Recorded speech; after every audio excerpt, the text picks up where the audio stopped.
other and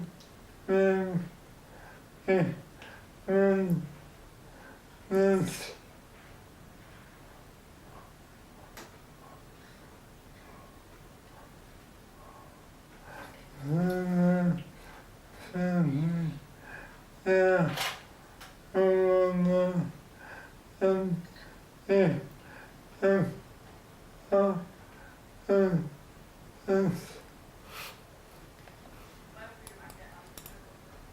Hallo, ik ben Wim, ik ben net 46 jaar geworden en ik heb ALS. Wim is a loving husband and a proud father of 3 teenage daughters. Wim also is an ALS patient. What started out 2 years ago as a weakness in his left hand has become this relentlessly progressive disease that is taking control over his body. Wim's body is slowly freezing up. So what is this terrifying disease that is affecting Wim and more than 200,000 patients worldwide? Well, it's called amyotrophic lateral sclerosis, or ALS in short. It means that specific brain cells in the motor cortex and the spinal cord slowly will start to degenerate. And since it's these cells that directly link the brain to the body's musculature, the loss of these cells results in the typical paralysis and muscle wasting we see in ALS patients. Despite having known the disease for more than 140 years, we still know surprisingly little about the complex mechanisms and causes of the disease. Hence, up until today, ALS sadly remains without a cure. So, what do we already know about the disease? Well, as for other neurodegenerative diseases, ALS is also characterized by the presence of protein aggregates in the brain of patients.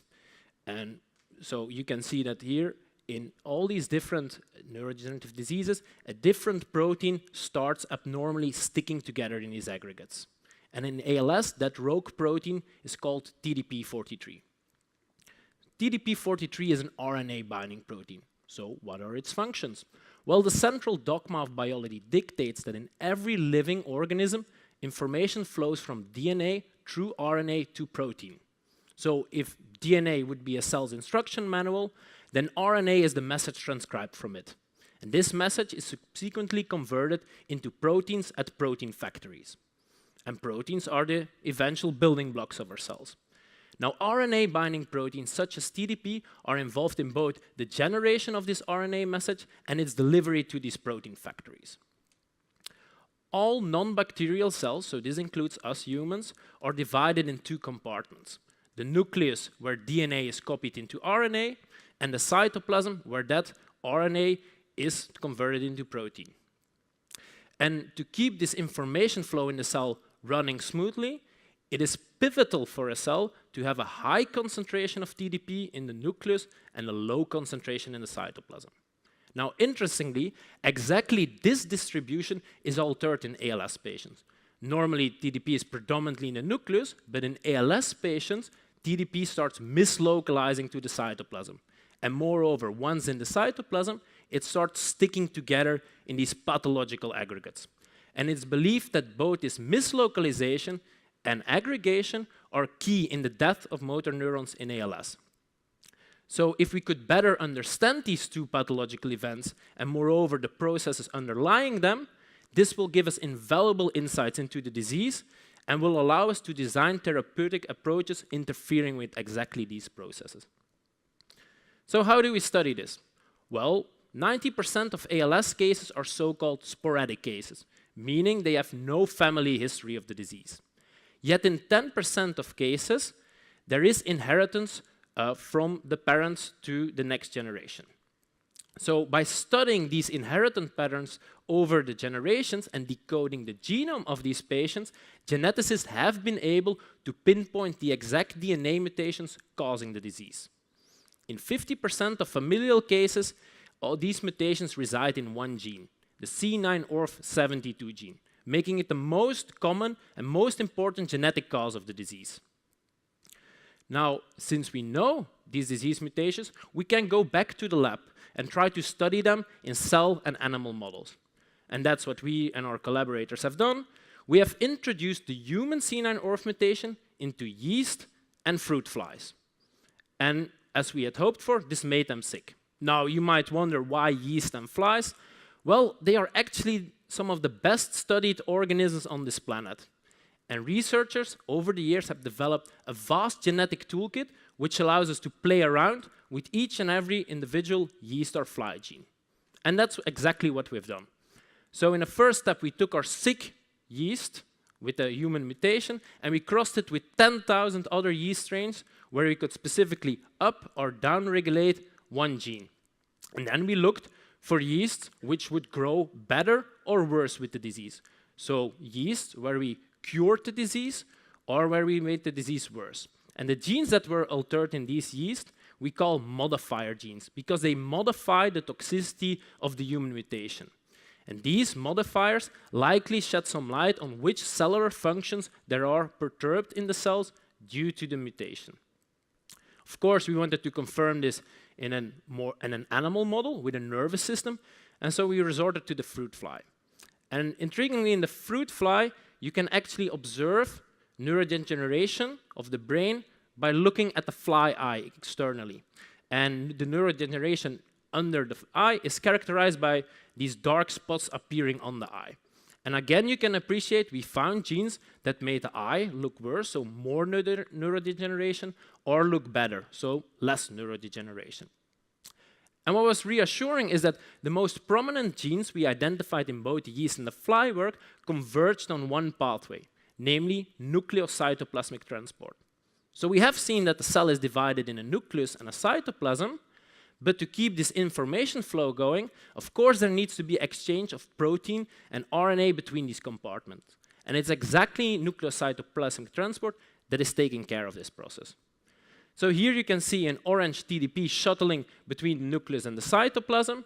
So cytoplasm on the left, nucleus on the right. And once you get the mutation, as you saw here happening in red, there is an alteration to this nucleocytoplasmic transport system, which will eventually result in a decreased import of TDP in the nucleus and its cytoplasmic localization. Now, we can actually compare the mechanism of how the C9 mutation induces TDP mislocalization with a traffic jam. Let's say that every car is a TDP protein. You can appreciate there is a traffic jam on the road to the nucleus, so these cars, these TDP proteins, are no longer able to get into the nucleus, and hence they start building up in the cytoplasm. So this simple metaphor might indeed explain why we see in patients with the C9 mutation this TDP mislocalization. But we also know that TDP, once in the cytoplasm, starts aggregating. So how might this fit the model? Well, we know that car accidents often happen in traffic jams simply because you have a lot of cars around. So could that be the same for TDP? Just because we have more TDP in the cytoplasm, is the protein also more prone to start sticking together abnormally? Well, to answer that question, we first have to take a step back and really define the physical changes associated with protein aggregation. So all matter can occur in three phases or material states. And here you can see the example of water. We know water as a gas, water vapor, as a liquid, plain water, and as a solid, snow or ice. So what about proteins? Well, we know that these pathological proteins in ALS and normal, healthy individuals, they're distributed evenly throughout the cell. So let's say a gas-like state. But what happens in these patients with the disease? All of a sudden, these proteins start sticking together into these solid-like aggregates. And for years, researchers have been puzzled by how this seemingly sudden switch occurs. Until recently, we and numerous groups around the world have found that these ALS-related proteins can take up a liquid state.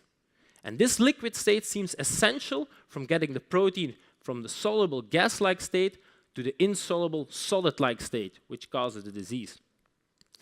And so what we in fact have known for years is that these RNA-binding proteins associated with ALS, such as TDP, have this intriguing switching behavior under times of stress.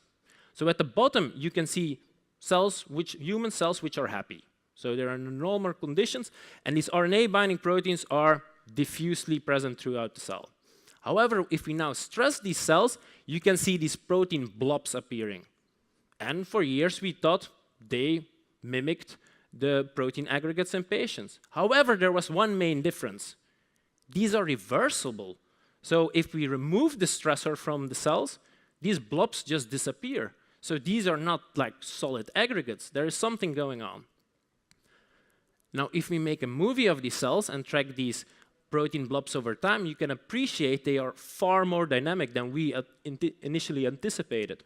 If you watch closely, you will even see some of these small blobs fusing together in larger ones. And this is definitely not solid behavior. Take two ice cubes, push them together, and you still have two ice cubes. You won't magically get a big ice cube. So what is really going on here? Well, compellingly, when we extract these proteins from the cells and study their behavior in a test tube, we observed very similar things. In the bottom, you can see these two test tubes. And we can make the protein switch between a clear state and a cloudy state. So if in the test tube, if we increase the protein concentration gradually, all of a sudden we reach a threshold, and then the solution goes into this cloudy stage. And now when we took this cloudy sample and monitored it under the microscope, we saw again these protein droplets forming, which we had seen in living cells, which over time fused together in bigger droplets.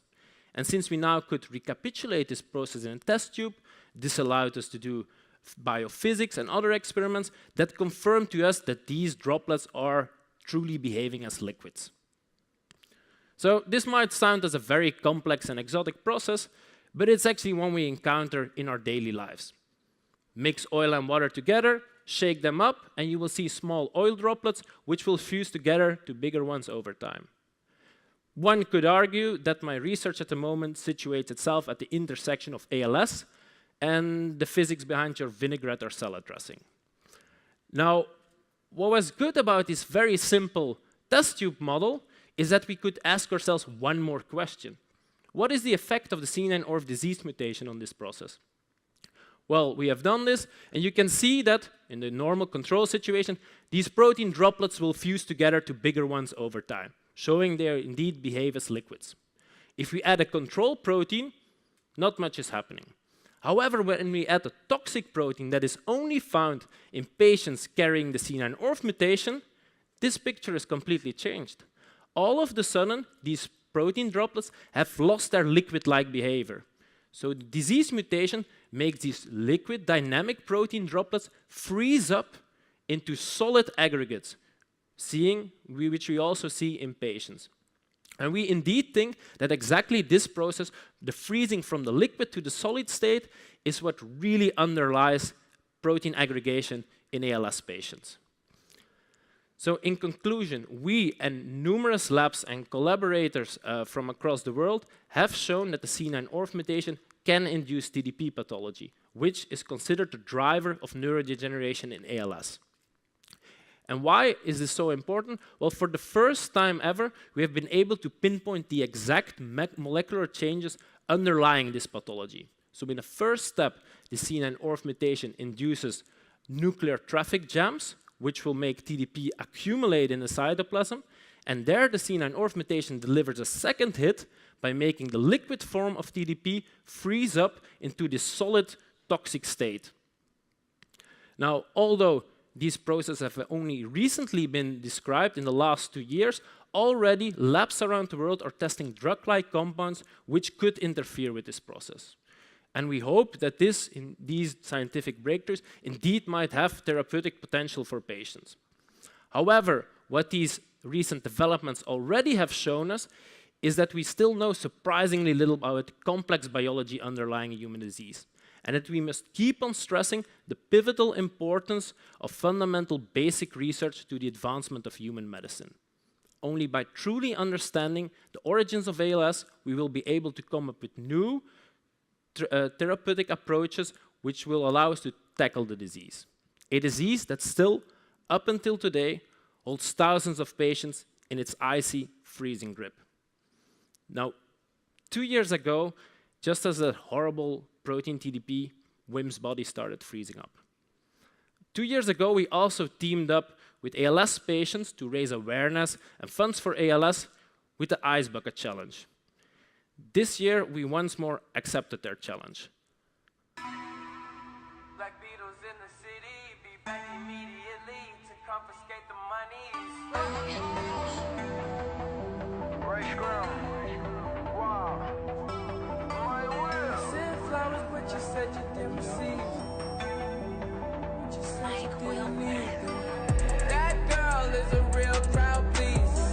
Small world, all her friends know of me. Young bull living like an old geese. Quick release the cash, watch it fall slowly. Frat girl still trying to get even.